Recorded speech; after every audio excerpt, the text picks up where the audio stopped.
So, what is the wheelhouse synergy and how does it impact team productivity? That's what we'll talk about today. We all have probably been in meetings where the meeting was run in a way that didn't fit how we like meetings to occur. I personally love to have an agenda. It allows me to see what we're going to talk about. I like to get the agenda early so that I can prepare fully for the meeting and so I can contribute. But some of the people who run meetings don't place the same value on agendas that I do. And it's not necessarily a part of their wheelhouse. And so that's a perfect example of how my expectation for how work occurs can differ from some of my colleagues. Another example that we tend to have is in certain meetings or certain projects, we have coworkers who need to have answers immediately. They may need it by the end of the meeting, at the end of the day, because it's urgent. And then there are some people who need to have time to process certain things. And I've had colleagues who have said, hey, you've just shared a lot of information. I'd like to take the afternoon to digest it or get back to you tomorrow and consider what it means for my team, for the people who have to execute. And they're not ready to make a decision immediately. That's different. I like it one way, they like it another way. And so, for every leader who's working with a team, and it can be a small team of two, three, or four, or a very large team, you've got to realize that it's your responsibility to build the norm and the culture around work productivity. And you have to come to that with an awareness that everybody has differences around their expectations of what productivity means and how they want to work in within a team. And so I just want to dive into that today with some comments about what can work and what the challenges are. So first and foremost, it's just you got to have that awareness. We tend to, like for a lot of things, bring our own preferences and expectations to the workplace and either just spread them out throughout the workplace and either demand that others bend to our preferences and expectations, or we just assume that no one has a preference or expectation different than ours. And then we judge others based on their ability to live up to our preferences and expectations. Well, you probably know that typically doesn't go well. And it can actually not just go well, but it can be doubly difficult because you then begin to judge people unfairly based on their ability to bend to your expectations and preferences. And so you've got to have that awareness about what you bring to the table, how you are building your culture around your expectations and preferences, and then your responsibility to actually build what's best for your team.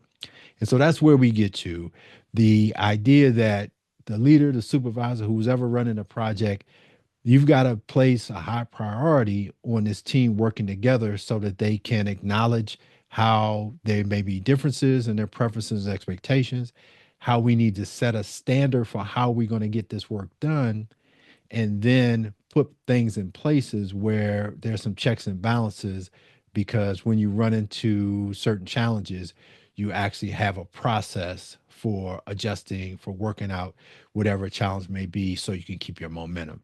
And so I'm going to suggest one little thing that I do with my teams, and it may be kind of corny, and sometimes I don't like doing those things because they seem artificial, but they really aren't. They're just a structured way to get something done.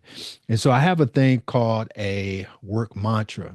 And so we do these few things to make sure that everybody understands that three things that we're trying to achieve. So the very first thing that we're trying to achieve is we're trying to make sure that everybody understands that we believe that we're unstoppable when everybody contributes, meaning that the priority and the responsibility is not just on the leader or for some people to contribute fully, but for everybody to contribute fully. And then the next thing is that everybody's accountable for getting the team to the next step.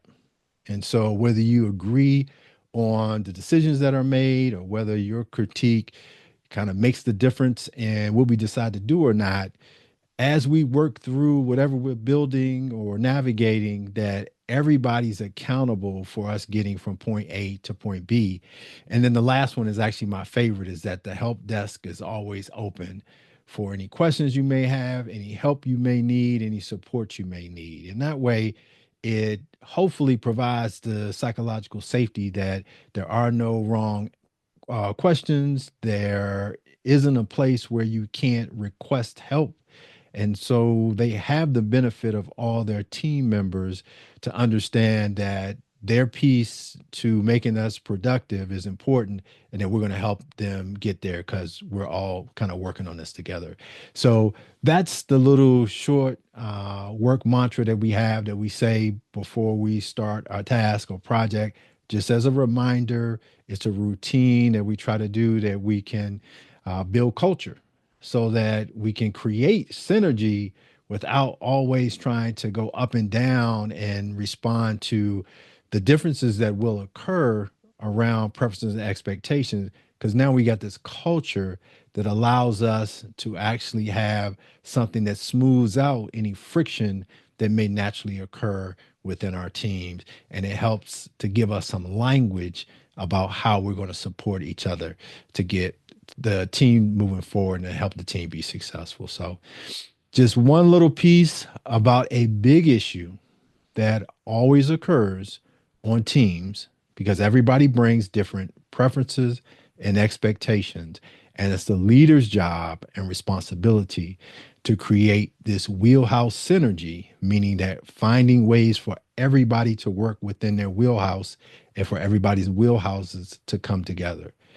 So I hope that was helpful. Take that back to your team. Try out my little routine that you can adopt, and I hope it helps. But have the conversation with your team. That's most important, because many of these points of friction that we have around differences in preferences and expectations go unsaid, go unaddressed, at least at the highest level or fully to the team, and it becomes the sidebar. It becomes the little joke. It becomes the rolled eyes, or it becomes the dismissive look or nonverbal that can tend to fester and actually push team members further apart.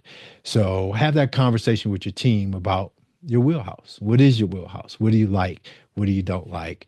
And as your team becomes more trusting, hopefully they can be more honest and share the things that they really, really like and help them be successful. So I'm Dr. Rudy Jackson here with the Power Six Leader System.